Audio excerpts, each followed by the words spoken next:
अस्सलामुअलैकुम। कैसे हैं आप लोग? उम्मीद है सब खैरियत से होंगे।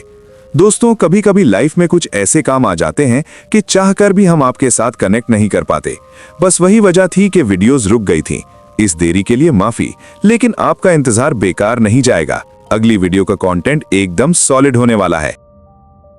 ये कहानी पाकिस्तान के खैबर पख्तूनख्वा के उन खतरनाक पहाड़ी रास्तों की है जहां मोड़ जितने तीखे हैं, खामोशियां उतनी ही गहरी। ये वाकया सलीम खान नाम के एक ट्रक ड्राइवर के साथ पेश आया था। सलीम खान पिछले 20 सालों से कराची से पेशावर के बीच ट्रक चला रहा था। उसका ट्रक गुलजार दुल्हन की तरह सजा हुआ था, लेकिन उस रात सन्नाटा कुछ ज्यादा ही भारी था। सलीम अपने हेल्पर छोटे खान के साथ बलूचिस्तान और केपीके के बॉर्डर के पास से गुजर रहा था। रात के करीब 1 बज रहे थे। कोहे सुलेमान की पहाड़ियों के बीच से गुजरती सड़क सांप की तरह बल खा रही थी। अचानक ट्रक की हेडलाइट्स की रोशनी में एक बूढ़ा आदमी दिखाई दिया। उसने गहरे नीले रंग का पठानी सूट पहना था और कंधे पर एक पुराना सा कंबल डाल रखा था। सलीम ने ब्रेक मारे। छोटे खान ने मना किया, उस्ताद, इस इलाके में रात को रुकना ठीक नहीं। लेकिन सलीम का दिल पसीज गया। उसने सोचा शायद कोई मुसाफिर रास्ता भटक गया है। बूढ़ा आदमी ट्रक के पास आया। उसके चेहरे पर इतनी झुर्रियां थीं जैसे वो सदियों पुराना हो। उसकी आवाज में एक अजीब सी गूंज थी। उसने पश्तो में कहा, बेटा, मुझे बस अगले मोड़ पर उस पुराने पुल तक छोड़ दो। जैसे ही वो बूढ़ा ट्रक के अंदर बैठा, पूरे कैबिन की हवा भारी हो गई।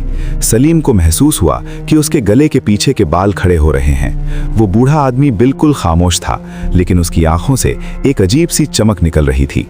सलीम ने माहौल हल्का करने के लिए पूछा, बाबा, इतनी रात को यहाँ क्या कर रहे हैं? बूढ़े ने बिना मुड़े जवाब दिया, मैं यहाँ अपनी अमानत का इंतजार कर रहा हूँ, जो 20 साल पहले यहीं कहीं खो गई थी। तभी सलीम की नज़र ट्रक के स्पीडोमीटर पर पड़ी। सुई 80 पर थी, लेकिन ट्रक ऐसा लग रहा था जैसे रुका हुआ हो। उसने बाहर देखा, पहाड़ बिल्कुल नहीं हिल रहे थे। सलीम ने घबराकर रियर व्यू मिरर में देखा। उसका कलेजा हलक में आ गया। शीशे में छोटे खान तो दिख रहा था, लेकिन वो बूढ़ा आदमी गायब था। वो सीट खाली थी, लेकिन जब सलीम ने गर्दन घुमाकर बगल में देखा तो वो बूढ़ा वहीं बैठा था और उसकी तरफ देखकर मुस्कुरा रहा था। उसकी मुस्कुराहट में कोई इंसानियत नहीं थी। उस बूढ़े ने अपना हाथ सलीम के कंधे पर रखा। सलीम को लगा जैसे किसी ने बर्फ का टुकड़ा उसकी खाल पर रख दिया हो। बूढ़े ने कहा, बेटा, गाड़ी रोको, मेरा ठिकाना आ गया। सलीम ने कांपते हाथों से ब्रेक लगाए। सामने वही पुराना पुल था जिसके बारे में मशहूर था कि सालों पहले वहां एक ट्रक खाई में गिर गया था। वो बूढ़ा आदमी उतरा और अंधेरे में ओझल हो गया। सलीम ने राहत की सांस ली और छोटे खान की तरफ मुड़ा। देखा तुमने, वो कौन था? छोटे खान का चेहरा सफेद पड़ चुका था। उसने कांपते हुए कहा, उस्ताद, आप किससे बात कर रहे थे? मैं तो पिछले आधे घंटे से सो रहा था और ट्रक में आपके अलावा कोई नहीं था। सलीम के पैरों तले जमीन निकल गई। उसने जब अपने कंधे पर देखा जहां उस बूढ़े ने हाथ रखा था, वहां उसकी शर्ट पर मिट्टी और सूखे खून के निशान बने हुए थे। सलीम खान का डर अभी खत्म नहीं हुआ था। उस रात के वाकई के ठीक 1 हफ्ते बाद जब वो वापस उसी रास्ते से लौट रहा था, उसके ट्रक गुलजार का इंजन अचानक उसी पुराने पुल के पास बंद हो गया। छोटा खान साथ नहीं था। इस बार सलीम बिल्कुल अकेला था। रात का सन्नाटा इतना गहरा था कि सलीम को अपनी ही धड़कनें सुनाई दे रही थीं। उसने बोनट खोलकर चेक किया, लेकिन सब कुछ ठीक था। तभी उसे महसूस हुआ कि ट्रक के पीछे वाले हिस्से कंटेनर से कोई चीज टकरा रही है।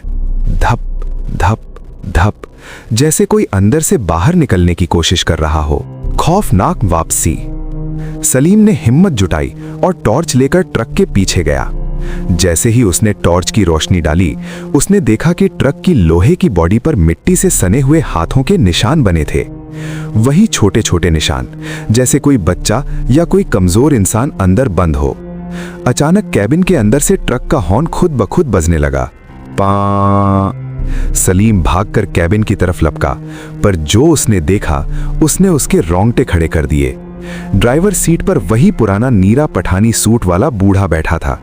उसने सलीम की तरफ देखा और अपनी सूखी उंगली से डैशबोर्ड पर रखे सलीम के परिवार की फोटो की तरफ इशारा किया। बूढ़े की आंखों से खून के आंसू बह रहे थे। उसने पश्तो में फुसफुसाते हुए कहा, सलीम, मेरी अमानत पहुंचा दी? सलीम का गला सूख गया। कौन सी अमानत बाबा? बूढ़े ने हाथ फैलाया।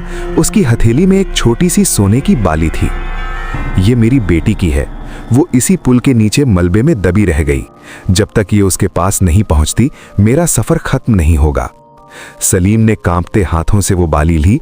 जैसे ही उसने बाली छुई, ट्रक का इंजन खुद ब खुद स्टार्ट हो गया और वो बूढ़ा धुएं की तरह गायब हो गया। अगले दिन सुबह सलीम ने पुलिस की मदद से उस पुल के नीचे खुदाई करवाई। वहां एक छोटी सी बच्ची का ढांचा मिला, जिसके एक कान में ठीक वैसी ही बाली थी। सलीम ने वो दूसरी बाली वहां रखी और दुआ पढ़ी। उस दिन के बाद से अमानतुल्लाह को फिर कभी किसी ने नहीं देखा। सलीम को आज भी वो रात याद आती है तो उसका जिस्म ठंडा पड़ जाता है। बच्ची के ढांचे को दफनाने और उस बाली को उसकी सही जगह पहुंचाने के बाद सलीम को लगा कि अब सब ठीक हो गया है। लेकिन कोहे सुलेमान की उन पहाड़ियों का कर्ज अभी बाकी था। महीनों बीत गए। सलीम अब उस रास्ते से बेखौफ होकर गुजरता था। एक तूफानी रात, जब बारिश इतनी तेज थी कि वाइपर भी रास्ता साफ नहीं कर पा रहे थे, सलीम का ट्रक उसी पुराने पुल से करीब 10 किलोमीटर दूर एक गहरी ढलान पर था। अचानक ट्रक के ब्रेक ने काम करना बंद कर दिया। सलीम ने पूरी ताकत से पैडल दबाया, हैंड ब्रेक खींचा, लेकिन भारी ट्रक किसी बेकाबू दैत्य की तरह खाई की तरफ बढ़ने लगा। सामने एक तीखा मोड़ था। सलीम को अपनी मौत साफ दिखने लगी। उसने अपनी आंखें बंद कर लीं और चिल्लाया, या खुदा रहम कर। तभी उसे महसूस हुआ कि ट्रक के स्टीयरिंग व्हील पर किसी और के भी हाथ हैं। वो हाथ बर्फीले ठंडे थे, लेकिन उनमें फौलाद जैसी ताकत थी। सलीम ने आंखें खोलीं। उसके बगल वाली सीट पर कोई नहीं था, लेकिन स्टीयरिंग अपने आप घूम रहा था। गियर खुद ब खुद बदल रहे थे। ट्रक के कैबिन में वही पुराने पठानी सूट की महक और गीली मिट्टी की गंध भर गई। अचानक ट्रक के पीछे से एक जोरदार आवाज आई, जैसे कोई हजारों टन का बोझ पीछे से ट्रक को खींच रहा हो। ट्रक खाई के मुहाने पर जाकर बिल्कुल किनारे पर रुक गया। टायर आधे हवा में थे, लेकिन ट्रक टस से मस नहीं हुआ। सही सलामत बाहर निकलने के बाद सलीम ने कांपते हाथों से अपनी टॉर्च जलाई और ट्रक के पीछे देखा। जो उसने देखा वो किसी भी इंसान के होश उड़ाने के लिए काफी था। ट्रक के पिछले हिस्से पर सैकड़ों मिट्टी के हाथ छपे हुए थे, जैसे कोई पूरी फौज ट्रक को पीछे से पकड़कर खड़ी हो। हवा में एक जानी पहचानी आवाज गूंजी, सलीम, तुमने मेरी अमानत पहुंचाई थी। आज मैंने तुम्हारा कर्ज उतार दिया। अब हमारा सफर पूरा हुआ। सलीम ने देखा कि अंधेरे में वो बूढ़ा आदमी और एक छोटी बच्ची का साया हाथ पकड़े हुए पहाड़ की चोटी की तरफ बढ़ रहे हैं। उनके जिस्म से एक मध्यम सी रोशनी निकल रही थी। वो पल खौफनाक तो था, लेकिन उसमें एक अजीब सा सुकून भी था। उस दिन के बाद सलीम ने अपना ट्रक बेच दिया और अपने गांव वापस लौट गया। लोग कहते हैं कि आज भी अगर कोई ड्राइवर उस पुल के पास मुसीबत में फंसता है तो एक बूढ़ा और एक बच्ची उसकी मदद के लिए अंधेरे से निकल कर आते हैं। अंजाम, कुछ रूहें सताने के लिए नहीं, बल्कि अपना अधूरा काम पूरा करने और एहसान का बदला चुकाने के लिए भटकती हैं। कैसी लगी आज की दहशत? उम्मीद है पसंद आई होगी। अब चैन से सो जाइए, पर याद रहे चैनल को लाइक और सब्सक्राइब करना ना भूलें, ताकि अगली डरावनी कहानी आप तक सबसे पहले पहुंचे। Good bye.